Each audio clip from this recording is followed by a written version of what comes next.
encore tout le monde. Comme Michaela a mentionné, je m'appelle Jay. Comme la majorité, je crois, parmi vous, je suis aussi francophile. Connaissez-vous ce terme-là? Levez vos mains si vous connaissez c'est quoi un francophile. Seulement quelques-uns. Moi, je suis francophile. Je pense que parmi vous, il y en a plusieurs aussi. Francophile, ça veut dire quelqu'un qui n'a pas nécessairement le français comme langue maternelle, mais qui aime beaucoup le français. Comme la majorité parmi vous, ma langue première est l'anglais. Ma famille est anglophone, mais j'adore parler en français. C'est important. L'autre chose que j'aimerais partager avec vous, c'est que depuis l'âge de peut-être 5 ou 6 ans, j'ai été toujours fasciné par ce que j'appelle les overachievers.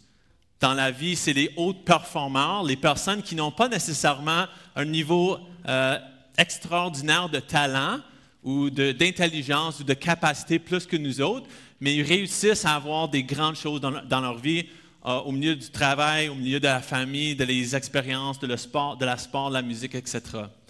Alors, il y a 3 ans, j'ai fondé ma compagnie qui s'appelle Mentor You. 50% du temps, je travaille avec les professionnels, les corporations, les adultes, disons. 50% du temps, je travaille avec les jeunes. Et qu'est-ce que je fais avec vous et les professionnels? Je vous aide à bâtir les compétences de caractère, les choses qui aident vraiment le monde à devenir les autres performantes dans leur vie.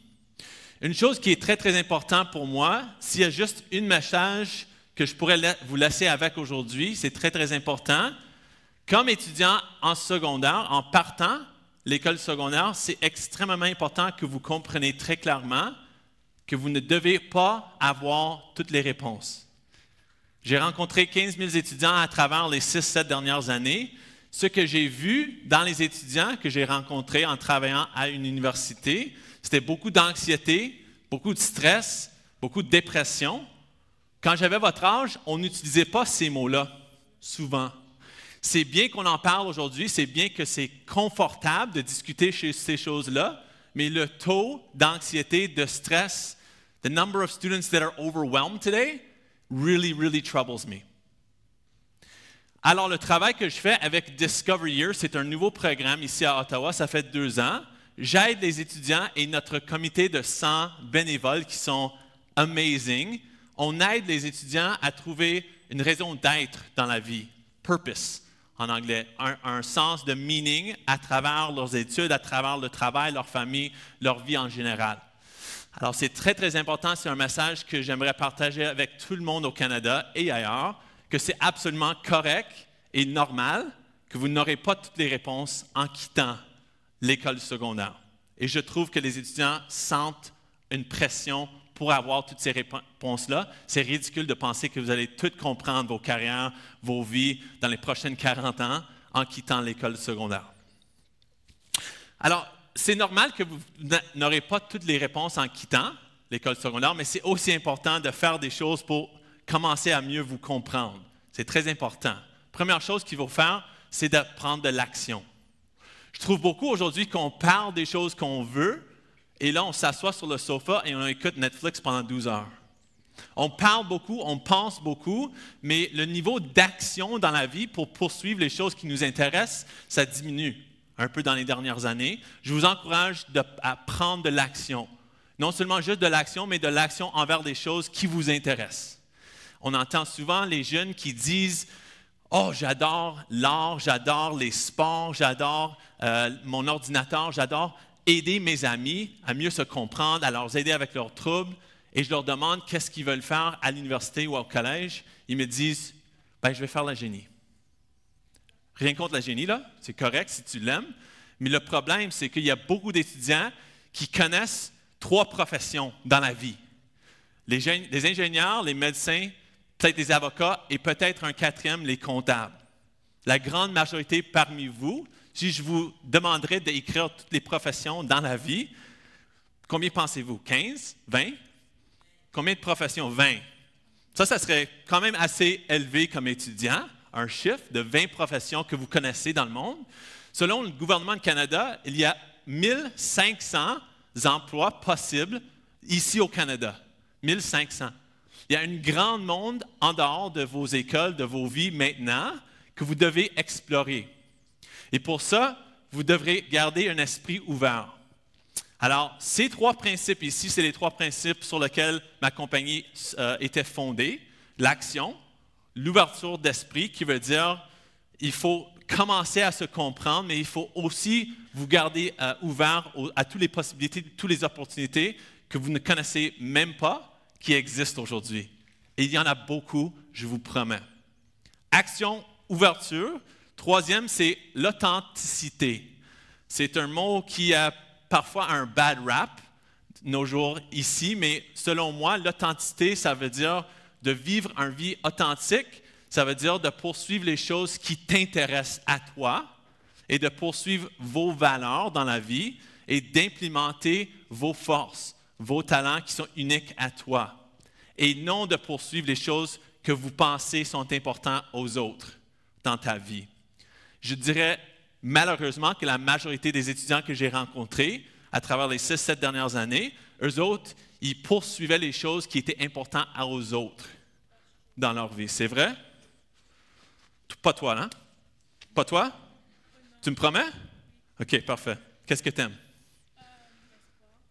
Tu aimes l'espoir? Parfait. L'espoir, c'est très important dans notre monde aujourd'hui. Ce n'est pas quelque chose que tu pourrais poursuivre comme carrière, peut-être l'espoir, mais c'est bien de garder l'espoir.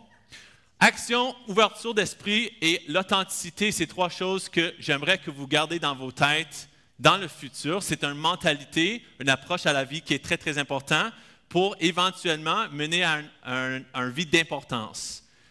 So at Mentor You, we work on striving for significance. Ce n'est pas un succès matériel. C'est un succès dans la vie qui t'amène à avoir des bonnes relations, de faire du travail que toi tu aimes et qui te ramène beaucoup un sens, une raison d'être et du meaning dans ta vie. Ça va? Questions? Commentaires? Est-ce que je parle trop lent, trop vite? Est-ce que vous me comprenez? Oui. Est-ce que j'ai un accent?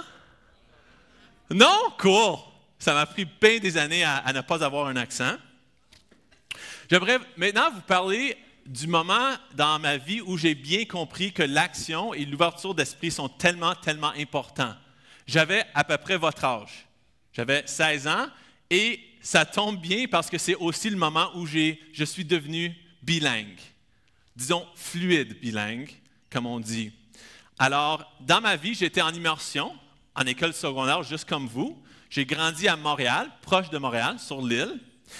À l'âge de 16 ans, j'avais un try-out. J'étais joueur de hockey. Je suis encore, un peu. Mais je jouais compétitif au hockey. Puis à 16 ans, le grand but pour tout le monde qui joue au hockey à Québec, c'est de faire la Ligue Midget 3A. C'est le plus haut niveau que vous pouvez jouer. C'est la plateforme de là que le monde va aller chercher de jouer dans la Ligue nationale, selon moi, et les autres niveaux au hockey. That was my only goal in my life that meant anything to me when I was 16 years old. I thought about it since I was 10. That whole time, all I wanted was to make the midget AAA Lac St. Louis Lions in Montreal. Comme vous pouvez peut-être imaginer, selon l'histoire, j'étais la dernière personne coupée à l'âge de 16 ans, la dernière partie d'exhibition, la dernière journée de notre camp d'entraînement des Lions de Lac St. Louis. First world problems, I'm well aware, trust me, mais ça m'a vraiment fait c'était vraiment décevant pour moi. En partant de l'aréna, je me souviens, mon père était très, très fâché contre l'entraîneur. Il était aussi très déçu pour moi parce qu'il savait comment je voulais atteindre cet objectif-là. On est rendu chez nous. À ce point-là, je parlais vraiment très peu de français. J'apprenais à l'école, mais je parlais pas très bien. Je n'avais pas beaucoup de confiance dans mon français, peut-être comme une grande majorité de vous. On est arrivé chez nous, j'ai rentré dans ma chambre, j'ai commencé à pleurer. J'ai pleuré pendant 2 heures. Après 2 heures, le téléphone chez nous a sonné. Quelques minutes plus tard, mon père est rentré dans ma chambre. Il m'a dit « Jay, ça c'était l'entraîneur de l'équipe Midget 3 à Gatineau, l'Intrépide de Gatineau. Il aime la manière que tu joues. Il aimerait que tu sois là pour jouer pour eux cette année. Et c'est possible de transférer d'équipe si tu es coupé par une autre équipe. Il faut que vous compreniez très bien que Gatineau, c'était l'ennemi pour nous. Jaillissait. ce monde-là qui jouait à Gatineau. Ça faisait des années qu'on jouait contre eux. C'était comme votre école rival, là. Pour nous, le Gatineau jaillissait eux. C'était comme épouvantable de penser d'aller jouer pour eux. Mon père, il a vu ça. Il a dit, Jay, écoutez, l'entraîneur, il veut juste te parler.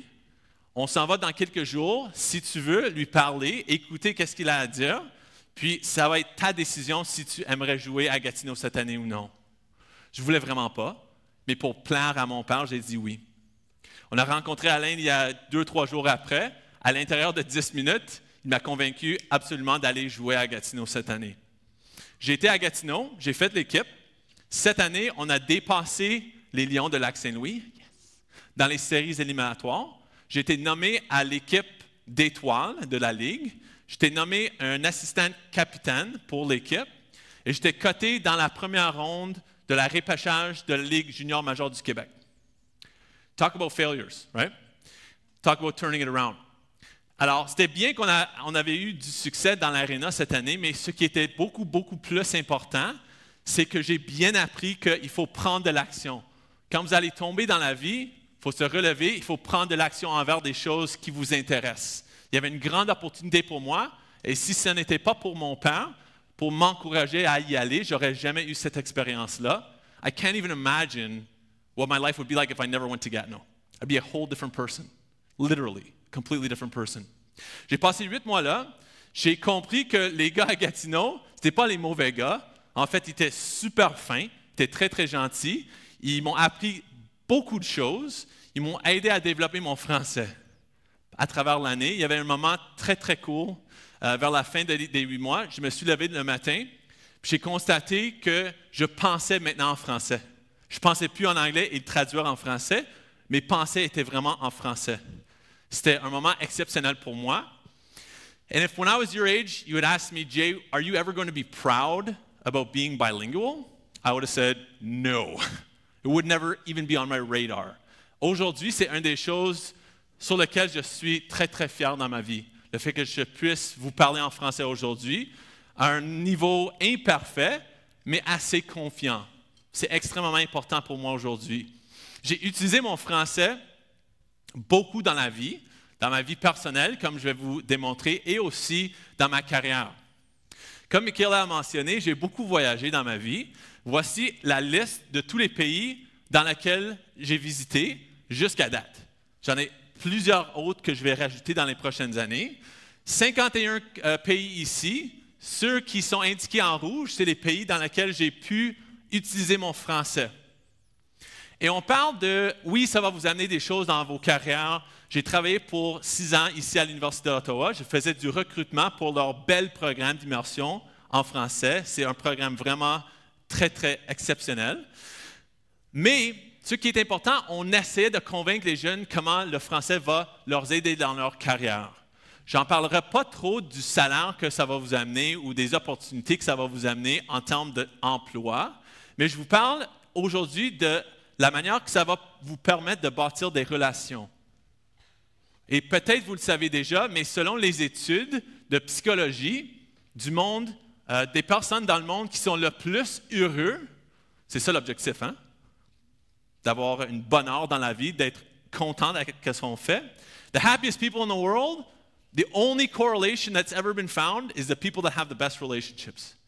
Not the most relationships on Facebook or Instagram, the most and strongest relationships in their lives. People that they can count on, that they trust, that they'll tell anything to. C'est extrêmement important. Le français, l'espagnol, l'italien, l'allemand, peu importe la langue, ça va vous amener une opportunité de bâtir des relations avec un groupe de personnes que ça ne serait pas possible sans le français. C'est intangible, mais c'est très, très important. Ça va vous amener beaucoup d'opportunités de bâtir la confiance avec un autre groupe de personnes. Pour moi, j'ai eu des belles opportunités, des belles relations avec plusieurs personnes à cause du français, mais pas plus que la relation dans ma vie qui est la plus importante. C'est ma femme. C'est Catherine. Oh, stop it. Okay, everyone together. 1, 2, 3. Oh. I know the guys are like, dude, whatever. The girl's like, oh, that's so cute, right? Oh. Maybe not, maybe not. I don't want to be stereotypical.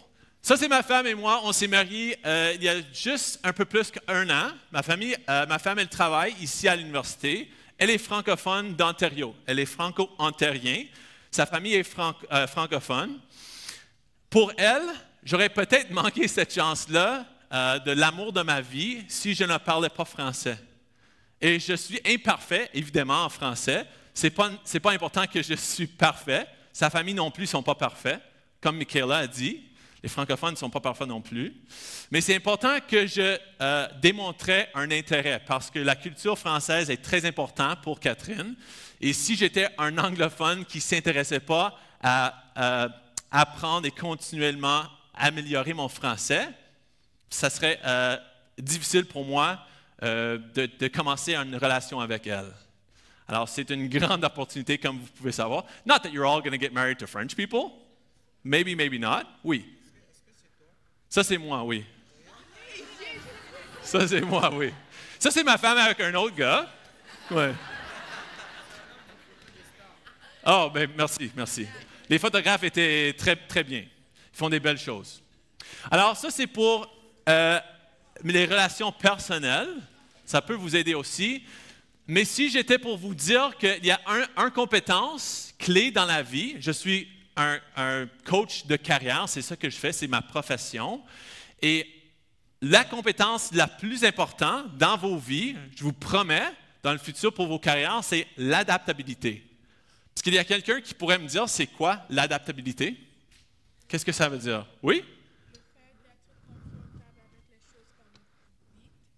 Oui, le fait d'être confortable avec les choses qui changent. Oui, elle est très contente, c'est bien. Oui? Avoir l'habilité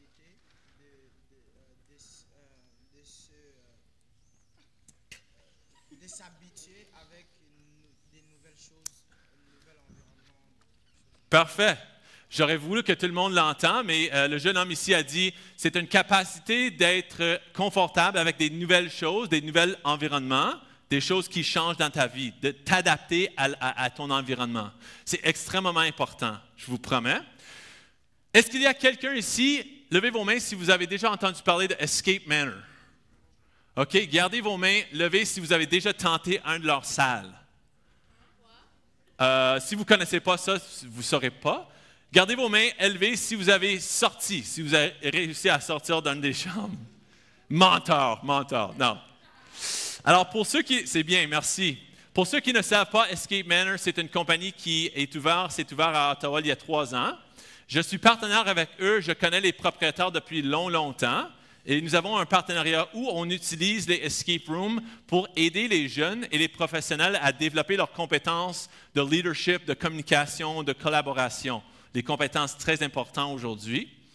Alors, ce qui arrive souvent avec mes clients corporatifs, c'est là où je gagne ma paie de vie. Je travaille avec vraiment des superbes équipes, mais souvent j'arrive sur la place en pensant que la groupe est anglophone. Alors nous allons procéder en anglais, notre formation va être faite en anglais. Et souvent j'arrive puis je leur entends parler dans les 2 langues, anglais et français, qui m'envoient un signal que je pourrais bâtir des meilleures relations avec eux en démontrant que je parle le français aussi. Et ça déroule souvent en anglais et français. Et quand le monde ils me disent merci de pouvoir faciliter cette session-là en anglais et en français, c'est très, très important pour eux, et spécialement à Ottawa. Spécialement à Ottawa, nous sommes très bilingues ici, c'est important. Ça vous bloque d'avoir certains contrats si vous ne parlez pas soit anglais ou français. C'est extrêmement important, ça m'aide beaucoup, et de pouvoir être adapté rapidement. Alors, juste pour répéter, c'est très important, les 3 étapes pour vous mener à une vie d'importance. We're talking about building a significant life. That means taking action, garder un esprit ouvert et poursuivre éventuellement, quand vous allez mieux vous comprendre vous-même, c'est de poursuivre les choses qui sont importantes à toi et non importantes aux autres alentour de toi. C'est un message qui est très important pour moi. Ça ici, c'est un photographe d'un musicien selon lequel vous ne connaissez probablement pas son nom. Il s'appelle Mike Rosenberg. Ce photo-là a été pris à un concert avec alentour d'un auditoire de 20 000 personnes. Moi, j'ai vu Mike jouer en avant d'à peu près la même grandeur d'auditoire, il y a 3 ans. Dans ma vie, j'ai vu 74 concerts jusqu'à date. J'adore la musique. Juste Mike sur l'estrade avec sa guitare puis un bass drum dans son soulier. J'ai jamais vu aucun musicien connecté avec l'auditoire comme il l'a fait. 20 000 personnes, like putty in his hand. Toutes les choses qu'il disait, s'il disait taper les mains, 20 000 personnes tapaient leurs mains. Uniquement. S'il disait tapez vos pieds, tout le monde tapait leurs pieds. S'il disait enlevez vos téléphones, on les enlevait. S'il disait rangez-les, on les rangeait tout de suite. J'ai jamais vu ça dans ma vie. C'était intéressant parce qu'à peu près mi-chemin dans son concert, il a arrêté pour nous raconter une histoire. Puis l'histoire, c'était par rapport aux 5 ans qu'il a passé en faisant la tournée du monde, à jouer dans les rues, jouer de la musique dans les rues. Have you guys heard of busking? He was a busker for 5 years, Mike Rosenberg. C'est ça qu'il faisait. Il faisait la tournée du monde, jouait pour les auditoires de 5, 6, 10 personnes parfois. Il trouvait ça très, très, très difficile. Mais si je pense à quelqu'un qui vit une vie d'importance, c'est lui qui vient dans ma tête à chaque fois. C'est quelqu'un qui est extrêmement authentique. Il a poursuivi les choses qui sont importantes à lui. Il a continuellement pris de l'action. Il a gardé un esprit ouvert. Et probablement, vous n'avez pas entendu le nom Mike Rosenberg, mais probablement que vous avez entendu cette chanson ici. Mais vous connaissez Mike Rosenberg par le nom Passenger. C'est son nom musicien. Cette chanson-ci, sur YouTube, a été visionnée 1,5 milliard de fois. Il est passé de jouer pour 5-6 personnes, d'avoir sa vidéo vue 1,5 milliard de fois sur YouTube. La seule raison que c'était capable, c'est qu'il a mis des milliers d'heures de travail dans sa musique. Il a continuellement adapté, il a continuellement avancé son travail. It's really important to remember that it takes about 10,000 hours to become an expert in anything in life, whether it's music, whether it's sports, whether it's science, or whether it's French. Vous autres, vous avez passé probablement 2-3 000 heures en français jusqu'à date. Si vous allez diplômer avec immersion d'école secondaire, vous allez avoir à peu près 5 000 heures. Je vous encourage, continuez. C'est un bel effort, c'est très, très important dans vos vies de continuer à bâtir une vie d'importance. Le français peut bien vous servir. So Mike also wrote my favorite song. This is a song all about significance. I'd love for you to help me sing it, if you're willing. I'll let you know when your part is coming up.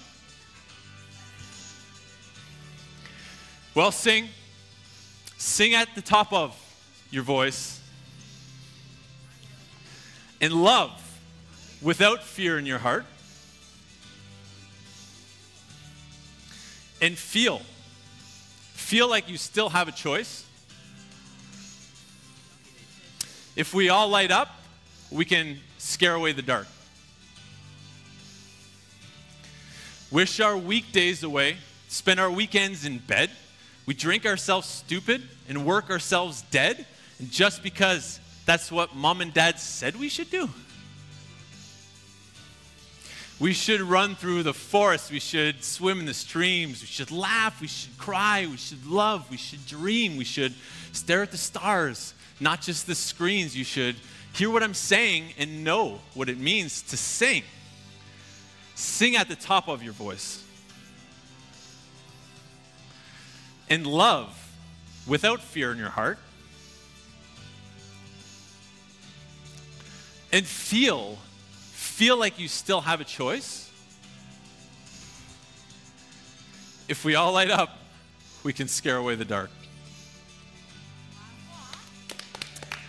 Well, we wish we were happier, thinner, and fitter. We wish we weren't losers and liars and quitters. We want something more, not just nasty and bitter. We want something real, not just hashtags and Twitter. It's the meaning of life.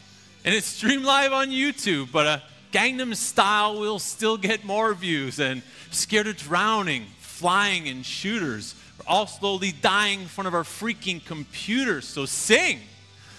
Sing at the top of your voice. And love without fear in your heart. And feel like you still have a choice. If we all light up, we can scare away the dark. Here's your chance now. You can help me out. All right? Say, oh, whoa. Come on, help me out. I'm not a great singer, as you can see. Oh, oh, nice. So, oh, whoa. Keep it up. Oh. Singing at the top of your voice means taking action. It means putting yourself out there and stepping outside of your comfort zone. Loving without fear in your heart means being open. It means embracing the differences you see in others rather than judging them. And feeling like you still have a choice means choosing to lead an authentic life. It means identifying and pursuing the things that are important to you rather than the things that are important to everyone around you. So sing. Sing at the top of your voice and strive for significance. Merci beaucoup tout le monde. Bonne journée. Continuez fort. Merci. Bonne année.